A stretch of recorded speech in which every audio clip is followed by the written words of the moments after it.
साथियों, अब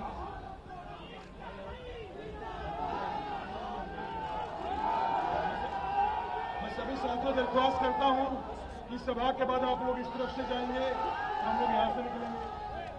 और अंत में मैं बस एक बात कहना चाहता हूं भैया, एक छोटी सी बात है आपको। मैं इतिहास का छात्र रहा हूं और आज से 2500 साल पहले महात्मा बुद्ध निकले थे इस देश को जोड़ने के लिए, और महात्मा बुद्ध के बेटे का नाम भी राहुल था। और इस देश को जोड़ने के लिए नानक निकले थे, इस देश को जोड़ने के लिए गुरु रविदास निकले थे।